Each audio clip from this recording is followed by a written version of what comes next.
हिमकेयर के मामले में तो मैं ये कहना चाहता हूँ कि पिछली भारतीय जनता पार्टी ने जनता के पैसे को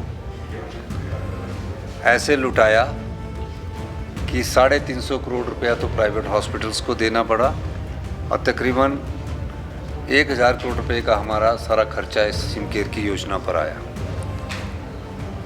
हिमकेयर योजना को बार बार सवाल उठाते हैं, हिमकेयर योजना अच्छी योजना है, इसको कोई बंद नहीं किया गया है। और ऐसे ऐसे वक्तव्य देते हैं जिन वक्तव्यों का कोई आधार नहीं होता। हमने कहा कि हिमकेयर योजना से जो गरीब आदमी है, जो आम आदमी है, जो किसान है, बागवान है, उसका इलाज होना चाहिए। उस इलाज के सिलसिले में हमने हिमकेयर साल में 4 बार बनाने की प्रथा को शुरुआत की है।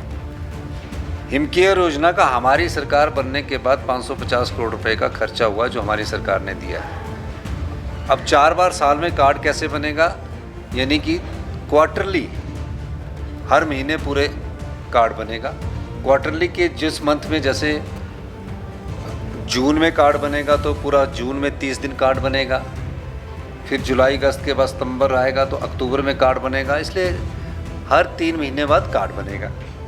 कार्ड बनने के बाद हमने ये कहा कि कोई हिमकेयर का आदमी ऐसा आ जाता तो एमएस को पावर दे दी है, प्रिंसिपल को पावर दे दी है कि 100 कार्ड तक वो भी बना सकता है।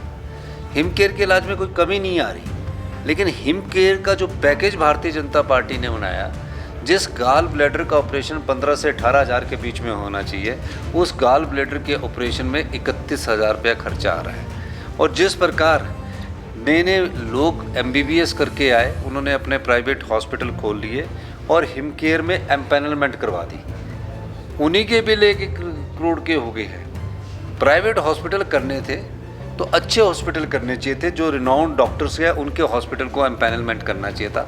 वो एम्पैनलमेंट नहीं किया बीजेपी की सरकार ने, प्राइवेट हॉस्पिटल को एम्पैनलमेंट किया। अब जो हिमकेयर कार्ड लेकर प्राइवेट हॉस्पिटल में जाता था, उसके बाद वो अगले हॉस्पिटल में रेफ़र हो जाता था, उसकी बीमारी का तो इलाज ढंग से होता नहीं था। तो इसलिए हमने कहा कि प्राइवेट हॉस्पिटल में सिर्फ डायलिसिस होंगे, जिनके पास डायलिसिस की मशीन्स होगी। हिमकेयर कार्ड का इलाज सरकारी हॉस्पिटल में होगा। सरकारी हॉस्पिटल में जो पेमेंट है वो हमने की है और कुछ पेमेंट अभी उनकी बची है, जिसको आने वाले समय में हम उसको पूरा करेंगे। 1 घंटे में 4 वॉकआउट करना, ये इस चीज़ को दिखलाता है कि दिशा विहीन भारतीय जनता पार्टी है। उन्हें आज हॉर्टिकल्चर एक्ट पर बात करनी चाहिए थी, उन्हें आज एग्रीकल्चर के कृषि विश्वविद्यालय पर चर्चा करनी चाहिए थी। वो चर्चा ही नहीं करना चाहते, वो हर चीज़ पर खड़े हो जाते हैं। अब मैं कोई रेक्टिफाई कर रहा हूँ अपनी बात को क्वेश्चंस के साथ, ऐसा प्रीवियसली हम भी विधायक रहे हैं। पूर्व जो मुख्यमंत्री होते थे वो बीच में भी रेक्टिफाई कर लेते थे जब उनके पास सूचना होती थी, उस पर खड़े हो जाते हैं। फिर उसके बाद तरह तरह के वॉकआउट करते हैं कि हम ऐसा नहीं करेंगे। जो सदन होता है वो दोनों पक्षों की बात को सुनकर अध्यक्ष महोदय उसका संचालन करते हैं। अध्यक्ष का दायित्व होता है, और मैम अध्यक्ष जी का जो हमारे पठानिया साहब है, वो सबसे ज़्यादा मौका तो विपक्ष को देते हैं। वो तो कई बार मुख्यमंत्री जी को भी बोलने के लिए बार बार खड़ा हाथ उठाना पड़ता है। वो कानून के ज्ञाता है, तो वो जानते हैं कि मैंने किसको कितना मौका देना। लेकिन 1 घंटे में 3 बार वॉकआउट करना इस बात को इंगित करता है कि फ्रस्ट्रेशंस लेवल उनका बहुत ऊपर है। चर्चा कीजिए, विषय पर लाइए, आप तर्क के साथ बात कीजिए, और उसके बाद अगर उसका जवाब नहीं मिलता तो वॉकआउट करना बनता है। आप बात सुने बगैर ही वॉकआउट कर देते हो। तिरंगे पर काली झंडे फेंके गए हैं और एक विधायक उनका उसको साबित कर रहे हैं कि ये ऐसा नहीं है। तिरंगे के ऊपर